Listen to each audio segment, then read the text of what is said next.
All right, so let's talk about Yemen, and we're going to continue to talk about the Shabwah province, which is southern central Yemen. Probably it shares some coastal region between, I think it's Aden and Makala.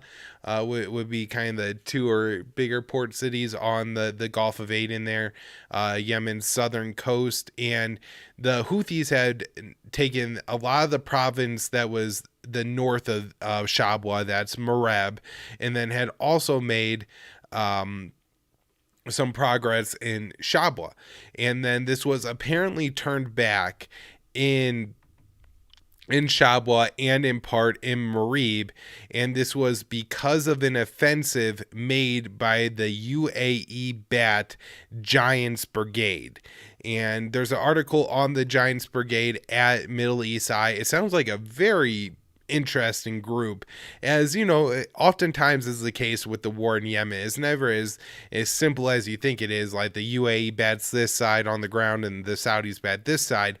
The Giants Brigade apparently falls under like an umbrella group of soldiers that is, I think it's the nephew of Ali Abdullah Saleh, the longtime leader of Yemen from like 1990 until the initial coup in 2012, and then he held some important roles as he aligned with the Houthis in post 2015 and all of that. But the Giants Brigade is a part of that, but it seems to be the key fighting force and a part of that.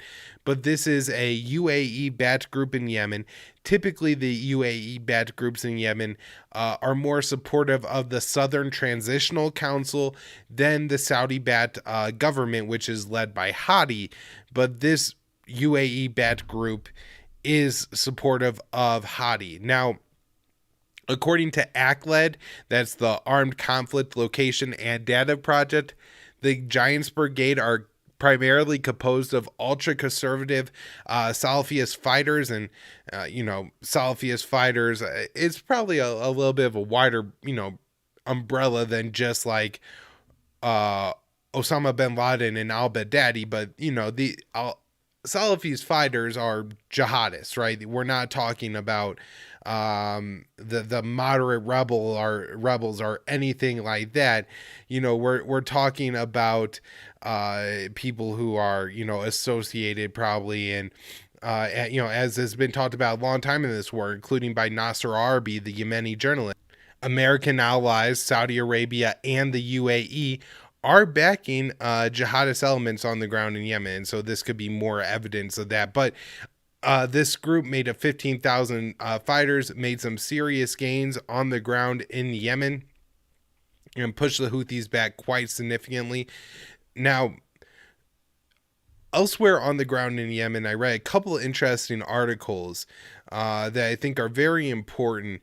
And they so both at Responsible Statecraft, and one points out that there is a little bit more food production going on in Yemen as people have become so desperate for food. And as talked about like on this show for years and years, the Yemeni people were like conned out of growing their typical staple like calorie crop and pushed by international loans to make more crops like coffee for the international market and everything like that. But as this war has gone on and the Yemeni people have been starved to death, more and more people have gone and started growing food. And so apparently the food crisis in Yemen at least hasn't gotten that much worse in the past year.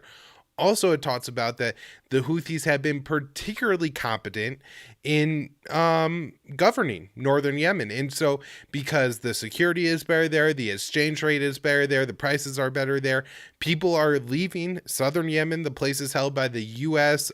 Supported side of this war, and going and staying with the Houthis.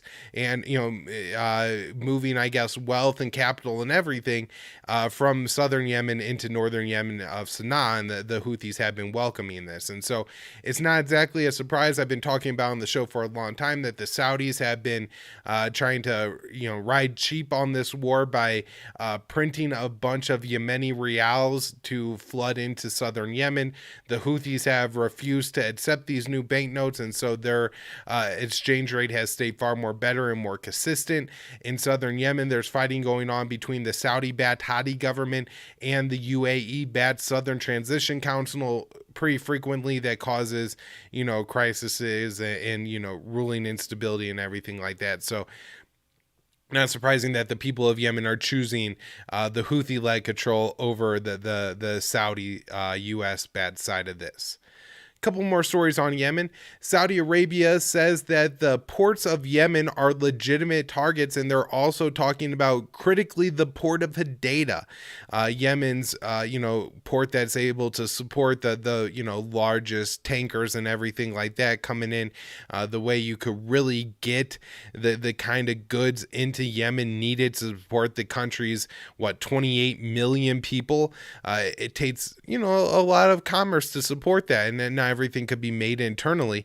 And so having this port open is key, and Saudi Arabia is again threatening to bomb it.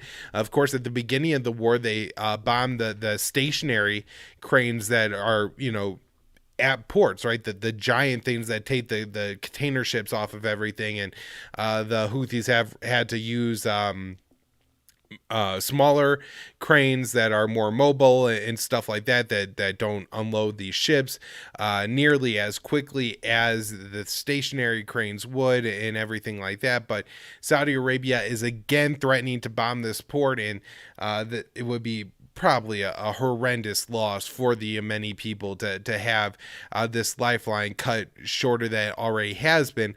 Although the Saudis have been essentially preventing anything from making it to the port recently. I believe 5 fuel tankers have been turned away from the port recently because Saudi Arabia says, they need to be inspected and things like that time and time again. Saudi Arabia, it says, urgent situation. They're running out of Patriot missiles. This I've been talking about on the show, and I think is going to be the important fight coming up, maybe in the next month, but maybe even sooner. We could be talking about by the end of January.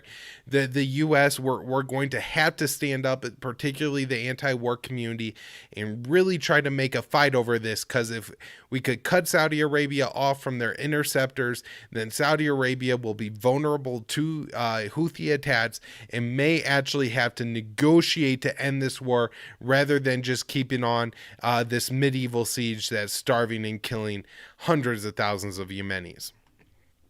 Now, Saudi Arabia says that the reason they need the U.S. support in this war is because Iran is backing the Houthis, and they recently made a statement and showed some footage to support this. And when you look at the footage, it actually comes from 2003 and the invasion of Iraq, and that this was from Baghdad, and in no way even from Yemen at all. Not like it was from Yemen in 2003, it was from Iraq. And so Saudi Arabia had to admit that they, made this mistake after it was obviously exposed. I mean, they didn't even try to edit out this little wooden stool that's sitting there that makes it a guarantee that this is not only the same place but the exact same footage. Everything was in the exact same place. And so this is the kind of thing that you expect from the Saudis, and honestly does I think back up the point that I've been making on the show for some time, that there's really not that much support from Iran to the Houthis. Not that there's none, but if there was a lot of real support, I'm sure the Saudis would be turning it up.